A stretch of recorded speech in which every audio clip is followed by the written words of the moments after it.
أول ما يحاسب به العبد يوم القيامة الصلاة أو كما قال عليه الصلاة والسلام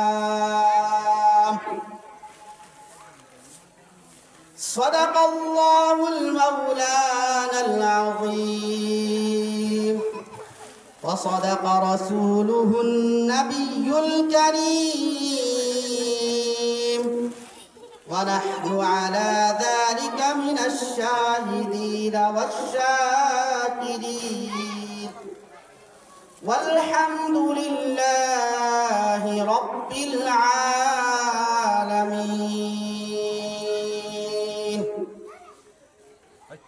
بلغ العلا بكماله كشف الدجى بجماله حسنت جميع خصاله صلوا عليه وآله সকলেই দুরূদ শরীফ পড়ি اللهم صل على محمد وعلى آل محمد كما صليت على إبراهيم وعلى آل إبراهيم إنك حميد مجيد اللهم بارك على محمد وعلى آل محمد كما باركت على إبراهيم وعلى آل إبراهيم إنك حميد مجيد الحمد لله আল্লাহ তাআলার নিকট লাখো কোটি গুণ শুকরিয়া যে আল্লাহ তাআলা এই ফিতনা ফাসাদের যুগে শত শত মুসলমান হতে বাছাই করিয়া অত্যন্ত মহব্বত করিয়া আপনাকে আমাকে এই দুইনে মজলিসে আসার বসার সেই সাথে কিছু কথা বলা ও শোনার তৌফিক দান করেছে সকলের অন্তরস্থল থেকে শুকরিয়া আদায় করি আলহামদুলিল্লাহ সেই সাথে কৃতজ্ঞতা জ্ঞাপন করি চাপিলাকান্দা মধ্যপাড়া বাইতুল মামুর জামে মসজিদের উদ্যোগে মাহফিল কমিটিকে যারা এরকম একটা দ্বীনি মজলিসের ব্যবস্থা করেছেন আল্লাহ তাআলা তাদেরকে দ্বীনের পথে কবুল করুন এবং তাদেরকে এই উত্তম কাজের উত্তম বদলা দান করুন সম্মানিত এলাকাবাসী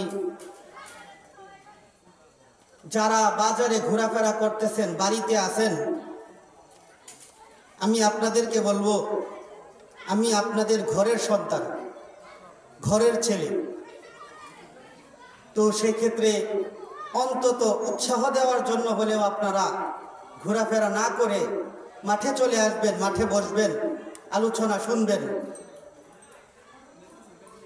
এই আশাবাদী মুহতারাম হাজিরিন আমি আল্লাহ তাআলার পবিত্র মহাগ্রন্থ আল কুরআন যে কুরআনের ব্যাপারে কোনো সন্দেহ নাই সেই কুরআন থেকে একখানা আয়াত তেলাওয়াত করেছি এবং রাসূলুল্লাহ সাল্লাল্লাহু আলাইহি ওয়াসাল্লামের অসংখ্য গণিত হাদিস থেকে একটি হাদিস পাঠ করেছি আল্লাহ তাআলা চাহেতু উক্ত আয়াত এবং হাদিস অনুযায়ী কিছু আলোচনা করব ওয়া তাওফীকি ইল্লা বিল্লাহ মুহতারাম হাজিরিন আল্লাহ তাআলা পবিত্র কালামের 30 নম্বর পারায় একটা সূরা নাজিল করেছেন খুবই মনোযোগ দিয়ে শুনবেন গুরুত্বপূর্ণ কথা সূরাটির নাম হলো সূরাতুল আসর সময় আল্লাহ তাআলা বলেন ওয়াল আসর সময়ের কসম ইন্নাল ইনসানা লাফি খুসর, নিশ্চয়ই সমস্ত মানুষ ক্ষতিগ্রস্তের মধ্যে রয়েছে। সমস্ত মানুষ কিসের মধ্যে রয়েছে? ক্ষতির মধ্যে রয়েছে। সমস্ত মানুষ ক্ষতির মধ্যে। ইল্লাল্লাযীনা আমানু, তবে যারা ঈমান আনয়ন করেছে তারা ক্ষতির মধ্যে নাই। ওয়া আমিলুস সালিহাত, এবং সৎকর্ম করেছে।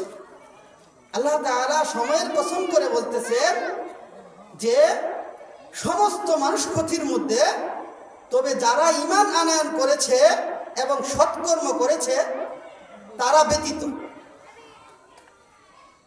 এই সৎ ঈমান আনয়ন করা এবং সৎকর্ম করা, মূল টপিকটা হচ্ছে, আবার আলোচনার মূল টপিক হচ্ছে সৎকর্ম। এখন আমরা জানব ঈমান আনয়ন করার পর সৎকর্ম কি, সর্ব উৎকৃষ্ট সৎকর্ম কোনটা? আপনারা বলতে পারবেন? বলতে পারবেন? এটা তো ঈমান আনলাম। ঈমান আনয়ন করার পরে 2 নাম্বারটা কি? নামাজ পড়া। 2 নাম্বার কি? নামাজ পড়া। বুখারী শরীফের বর্ণনা, বুখারী শরীফের 7 নাম্বার হাদিস, قال رسول الله صلى الله عليه وسلم, রাসূলুল্লাহ সাল্লাল্লাহু আলাইহি ওয়াসাল্লাম বলেন, বুনিয়াল ইসলামু আলা খামসিন, ইসলামের ভিত্তি হলো 5টি। শাহাদাতি আল্লাহ ইলাহা ইল্লাল্লাহ ওয়া আন্না মুহাম্মাদান আবদুহু ওয়া রাসূলুহু, আল্লাহ তাআলা এক, তিনি ব্যতীত কোনো ইলাহ নাই, এই কথার সাক্ষ্য দেওয়া, এবং মুহাম্মদ সাল্লাল্লাহু আলাইহি ওয়াসাল্লাম আল্লাহ তাআলার রাসূল, এই কথা সাক্ষ্য দেওয়া। এটা হচ্ছে ইসলামের মূল ভিত্তি। 2 নাম্বার হলো ওয়া ইকামিস সালাহ, নামাজ কায়েম করা। নামাজ কায়েম করা। তো আমানু, ঈমান আনয়ন করা 1 নাম্বার। ঈমান আনয়ন করার পরে সর্বপ্রথম সৎকর্ম কি? নামাজ পড়া। ঈমান, সকল মানুষ ক্ষতিগ্রস্ত, তবে তারা ব্যতীত যারা ঈমান আনয়ন করেছে এবং ঈমান আনয়ন সৎকর্ম করেছে। আর সৎকর্মের মধ্যে উৎকৃষ্ট সৎকর্ম হলো নামাজ। এই নামাজ নিয়ে আমাদের আলোচনা। নামাজের মধ্যে সবচেয়ে গুরুত্বপূর্ণ নামাজ হলো ফজরের নামাজ। আমাদের গুরুত্ব দেওয়া দরকার। বাংলাদেশি মুসলমানদের জন্য সবচেয়ে বেশি গুরুত্ব দেওয়ার জন্য ফজরের নামাজ দরকার। কারণ হচ্ছে আমরা অন্যান্য নামাজের মধ্যে মুসল্লি পাইলেও ফজরের নামাজের মধ্যে এমনও হয় ওই মুয়াজ্জিন সাহেব ঠিক কি আযান দিতে আইছে আর ইমাম সাহেব চাকরি করেন, নামাজ পড়াইতে হবে। অনেক সময় মুয়াজ্জিন সাহেবের বাড়ি যদি পাশে থাকে, বৃষ্টির দিন আইতেও পারে, একজন নামাজ পড়ে, এই ফজরের নামাজের গাফলতি। এই জন্য ফজরের নামাজের জন্য আমাদের গুরুত্ব আরোপ করা দরকার। মুহতারাম হাজিরিন, নামাজের গুরুত্ব অপরিসীম। আল্লাহ তাআলা সূরাতুল বাকারার 238 নম্বর আয়াতের মধ্যে বলেন, হাফিযু আলাস সালাওয়াত ওয়াস সালাতিল উসতা, তোমরা তোমাদের নামাজের ক্ষেত্রে যত্নবান হও, বিশেষ করে মধ্যম নামাজের ক্ষেত্রে। হাফিযু আলাস সালাওয়াত, তোমরা তোমাদের নামাজের ক্ষেত্রে যত্নবান হও। আল্লাহ তাআলা বলেছেন নামাজের ক্ষেত্রে যত্নবান হওয়ার ক্ষেত্রে আমাদের জন্য বিশেষ করে ফজরের নামাজের যত্নবান হইতে হবে। ফজরের নামাজের গুরুত্ব অপরিসীম, ফজরের নামাজের ফায়দাও অপরিসীম। ফজরের নামাজের অসংখ্য গণিত ফায়দা রয়েছে। মুসলিম শরীফের 1377 নম্বর হাদিসের বর্ণনা, قال رسول الله صلى الله عليه وسلم, রাসূলুল্লাহ সাল্লাল্লাহু আলাইহি ওয়াসাল্লাম বলেছেন, মান সাল্লাল ইশা ফি জামাআহ, যে ব্যক্তি ইশার নামাজ জামাতের সাথে আদায় করলো, ফাকান্নামা কামা নিসফাল লাইল, সে যেন অর্ধরাত্র নামাজরত অবস্থায় কাটায় দিল। আপনি হাদিসের অর্থটা, তরজমাটা, ব্যাখ্যাটা ভালো করে বুঝেন। একজন ব্যক্তি এশার নামাজটা জামাতের সাথে আদায় করলো, জামাতের সাথে আদায় করার পরে খাওয়া দাওয়া করে ঘুমায় পড়লো। আপনি নামাজের পরে ঘুমাইয়া গেলেন, জামাতের সাথে নামাজটা আদায় করিয়া ঘুমিয়ে গেলেন। আপনি ঘুমাইতেছেন, কিন্তু রাসূল সাল্লাল্লাহু আলাইহি ওয়াসাল্লাম হাদিসের মধ্যে বলতেছে সে যেন অর্ধরাত্র নামাজরত অবস্থায় কাটায়া দিল। সুবহানাল্লাহ।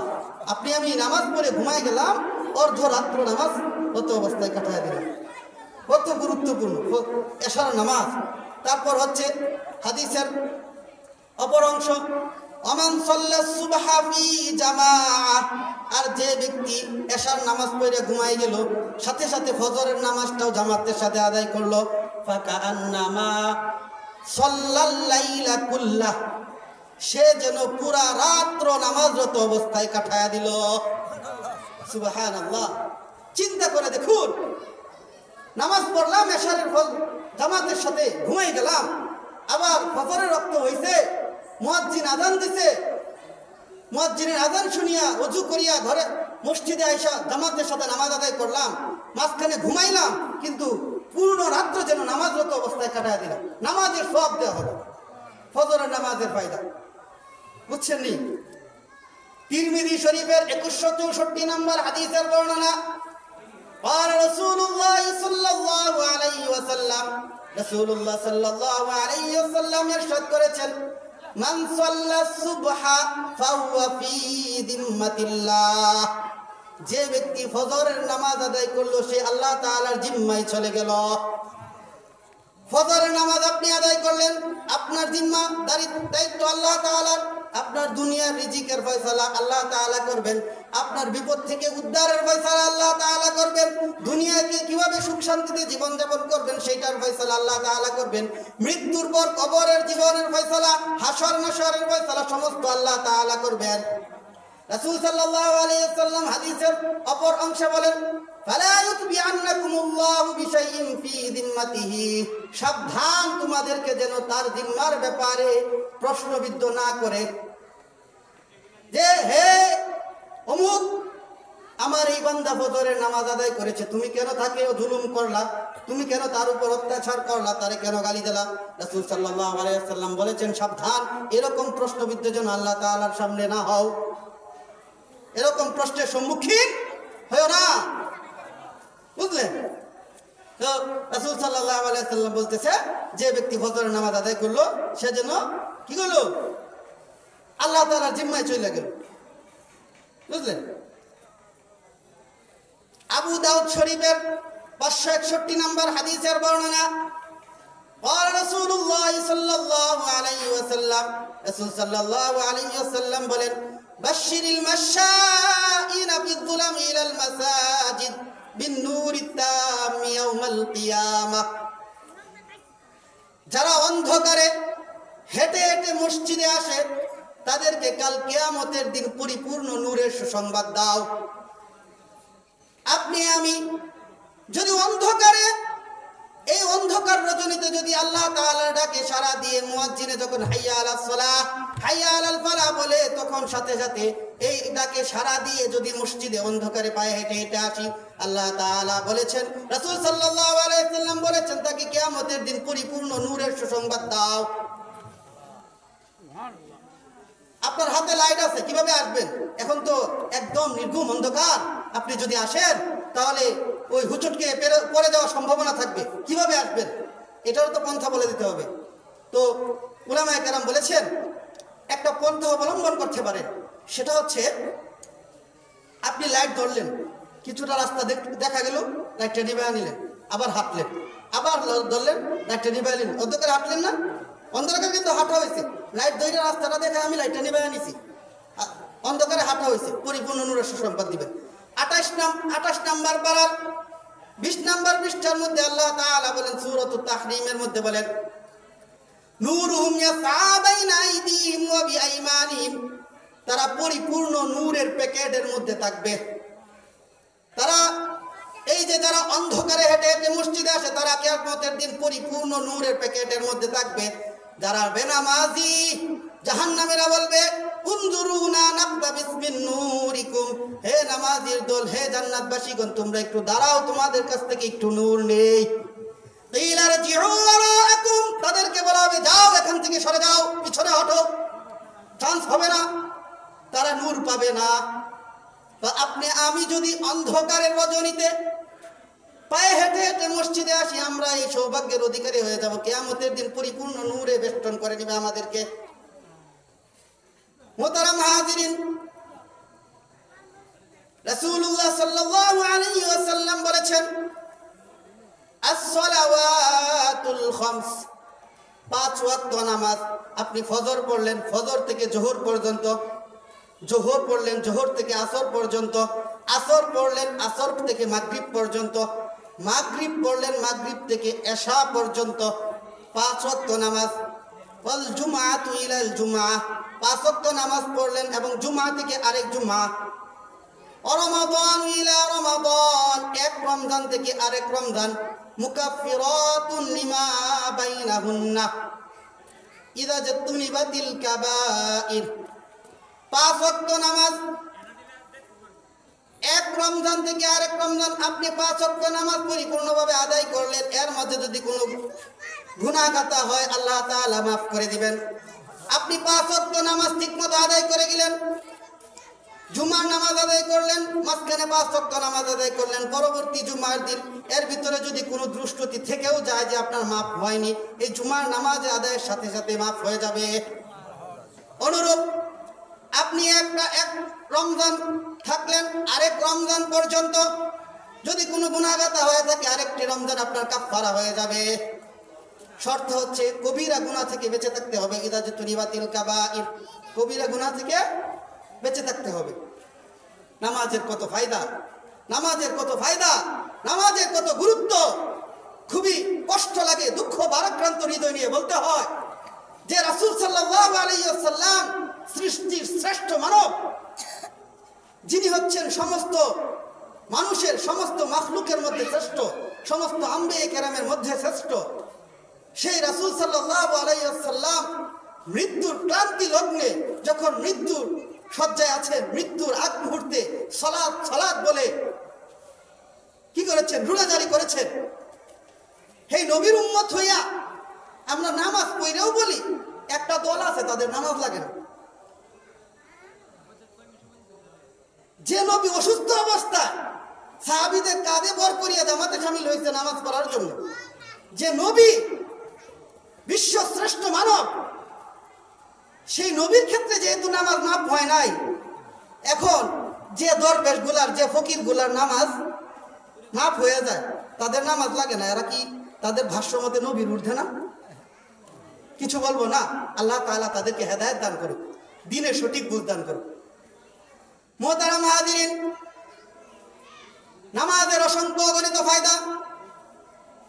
21 নম্বর পারার 1 নম্বর পৃষ্ঠার 1 নম্বর আয়াতের অংশ সূরাতুল আনকাবুতের 45 নম্বর আয়াতে আল্লাহ তাআলা বলেন, ইন্নাস সালাতা তানহা আনিল ফাহশাই ওয়াল মুনকার, নিশ্চয় নামাজ অশ্লীলতা এবং ফাহিশা কাজ থেকে হেফাজত করে, বাঁচিয়ে রাখে, তানহা বিরত রাখে।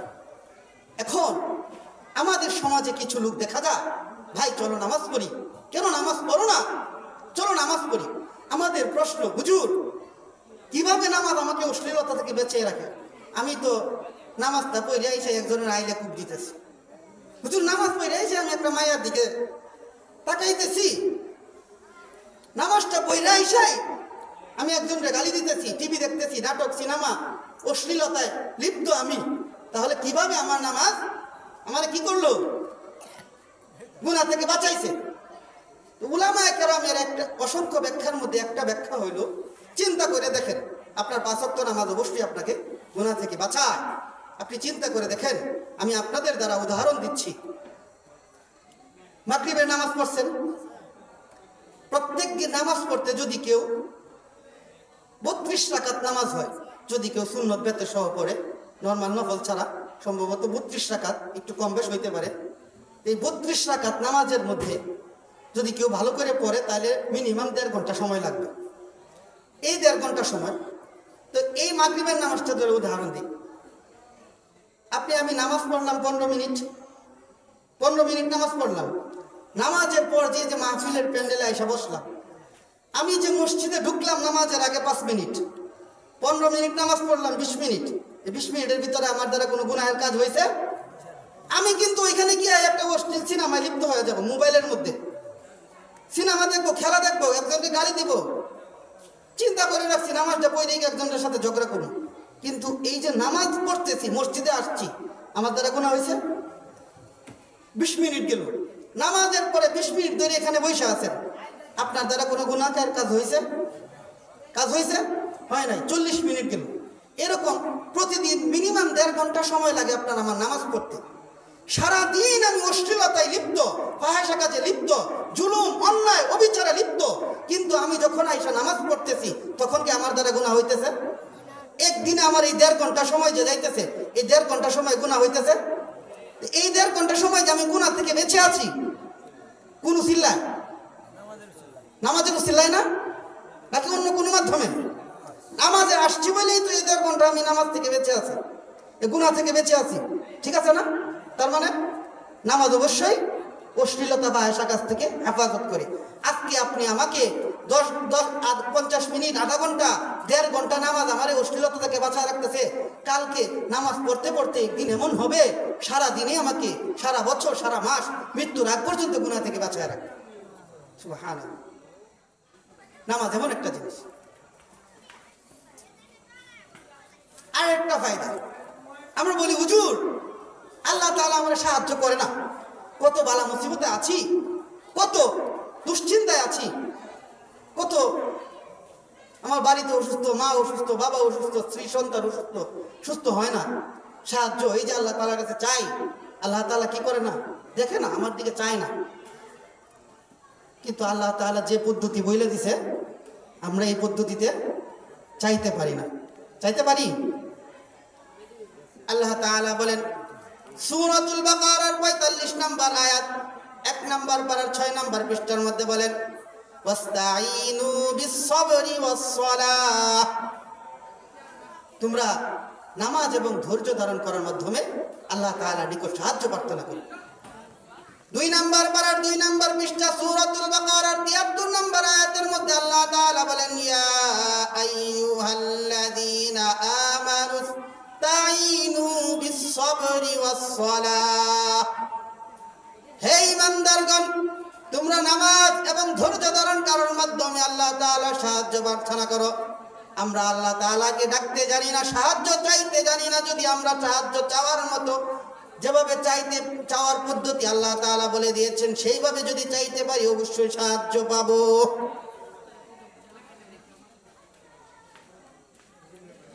আরো একটি ফায়দা, নামাজ আপনাকে আমাকে রিজিকের ব্যবস্থা করে দেন। মুহতারাম হাজিরিন, 16 নম্বর পারার 20 নম্বর পৃষ্ঠা সূরাতুদ দুহার 132 নম্বর আয়াতের মধ্যে বলেন ওয়া'মুর আহলাকা বিস